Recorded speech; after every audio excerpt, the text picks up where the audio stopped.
পিছু হচ্ছে মার্কিন প্রেসিডেন্ট ডোনাল্ড ট্রাম্প। তবে কি ইরানের সাথে আরেকটি বড় যুদ্ধের ঝুঁকি সত্যিই এড়িয়ে যেতে চাইছে যুক্তরাষ্ট্র? ইসরায়েলের সর্বোচ্চ দাবির সামনে কি এবার না বলছেন এই মার্কিন প্রেসিডেন্ট? সম্প্রতি ইরান ইস্যুতে যুক্তরাষ্ট্রের বাস্তবতা স্বীকার। এ থেকে বোঝাই যাচ্ছে বেশ চাপে আছে ট্রাম্প। তাহলে কি সত্যিই ভয় পেল যুক্তরাষ্ট্র? মুখে এত কথার বুলি আওড়ানো দেশটি যেন এবার লেজ গুটিয়ে নিচ্ছে নিজেদের। সংবাদ মাধ্যম প্রেস টিভির বরাতে জানা যায়, মার্কিন বিশিষ্ট রাজনৈতিক বিশ্লেষক জন মেয়ারশাইমার মনে করেন ট্রাম্প এখন বুঝতে পারছেন ইরানকে সামরিক শক্তি দিয়ে নত করা বাস্তব সম্ভব নয়। তার মতে যুক্তরাষ্ট্রের সামনে এমন কৌশলগত বাস্তবতা তৈরি হয়েছে যা উপেক্ষা করার সুযোগ নেই। এই মন্তব্য আসে হোয়াইট হাউসে ট্রাম্প ও ইসরায়েলের প্রধানমন্ত্রী বেনিয়ামিন নেতানিয়াহুর বৈঠকের পর। পর্যবেক্ষকদের একটি অংশ মনে করছে এই বৈঠক ওয়াশিংটন ও তেল আবিবের মধ্যে ইরান ইস্যুতে বাড়তে থাকা মতপার্থক্যের ইঙ্গিত দিচ্ছে।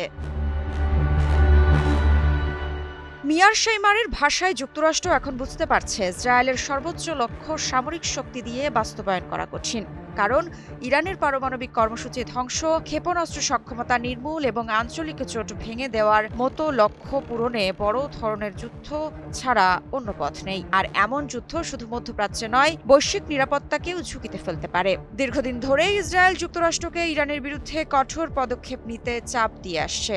এর মধ্যে রয়েছে পারমাণবিক সমৃদ্ধকরণ বন্ধ, ব্যালিস্টিক ক্ষেপণাস্ত্র কর্মসূচি গুটিয়ে নেওয়া এবং হামাস, হিজবুল্লাহ ও ইয়েমেনের আনসারুল্লাহর মতো সংগঠনের সঙ্গে সম্পর্ক ছিন্ন করা। তবে তেহরান এই শর্তগুলো সরাসরি প্রত্যাখ্যান করেছে। ইরানি কর্মকর্তা স্পষ্ট করেছেন দেশটির ক্ষেপণাস্ত্র কর্মসূচি ও আঞ্চলিক অংশীদারিত্ব আলোচনার বিষয় নয়। তাদের দাবি এসব কেবল প্রতিরোধ ও নিরাপত্তার জন্য। অন্যদিকে ইরান সীমিত পারমাণবিক সমৃদ্ধকরণ নিয়ে আলোচনায় আগ্রহ দেখিয়েছে, যা 2015 সালের জয়েন্ট কম্প্রিহেন্সিভ প্ল্যান অফ অ্যাকশনের কাঠামোর মতো হতে পারে। এই চুক্তি থেকে ট্রাম্প তার প্রথম মেয়াদে যুক্তরাষ্ট্রকে সরিয়ে নিয়েছিলেন। সম্প্রতি ওমানে পরোক্ষভাবে যুক্তরাষ্ট্র ও ইরানের নতুন দফা আলোচনা হয়েছে। সূত্র বলছে আরেকটি বৈঠক সুইজারল্যান্ডের জেনেভায় অনুষ্ঠিত হওয়ার সম্ভাবনা রয়েছে। এতে বোঝা যাচ্ছে উত্তেজনা কমাতে কূটনৈতিক চ্যানেল খোলা রাখার কৌশলই এখন প্রাধান্য পাচ্ছে। তবে যুক্তরাষ্ট্রের ভেতরেও বিভাজন স্পষ্ট। ইসরায়েলপন্থী কিছু সংগঠন কঠোর পদক্ষেপের দাবি জানাচ্ছে, কিন্তু যুদ্ধবিরোধী গোষ্ঠীগুলো সতর্ক করছে আরেকটি সংঘাত যুক্তরাষ্ট্রের জন্য ভয়াবহ হতে পারে। তারা উদাহরণ হিসেবে তুলে ধরছে 2025 সালের জুনের 12 দিনের যুদ্ধকে। ওই সংঘাতে ইসরায়েল ইরানের সামরিক ও পারমাণবিক স্থাপনায় হামলা চালায়। এর জবাবে ইরান ক্ষেপণাস্ত্র ও ড্রোন হামলা চালায়, যা সংঘাতকে দ্রুত বিস্তৃত করে। পরিস্থিতি আরও জটিল হয়ে ওঠে যখন যুক্তরাষ্ট্র সরাসরি হামলায় যুক্ত হয় এবং ইরান পাল্টা হামলা চালায় মধ্যপ্রাচ্যে মার্কিন ঘাঁটিতে। শেষ পর্যন্ত বড় ক্ষয়ক্ষতির পর যুদ্ধবিরতিতে যেতে বাধ্য হয় উভয় পক্ষ।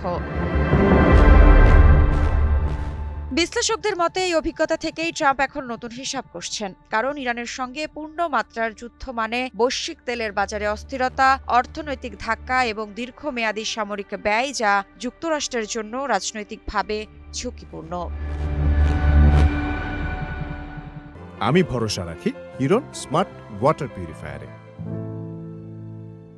সব মিলিয়ে মধ্যপ্রাচ্যে নতুন বাস্তবতা স্পষ্ট হচ্ছে। যুদ্ধের ঝুঁকি থাকলেও শেষ পর্যন্ত হয়তো আলোচনার পথই হয়ে উঠছে একমাত্র কার্যকর কৌশল। এখন দেখার বিষয় এই কৌশল কতদিন স্থায়ী হয় আর তা কি সত্যি বড় সংঘাত ঠেকাতে পারে। মৃত্তিকা সিনহা বিশ্বাস, নিউজ 24।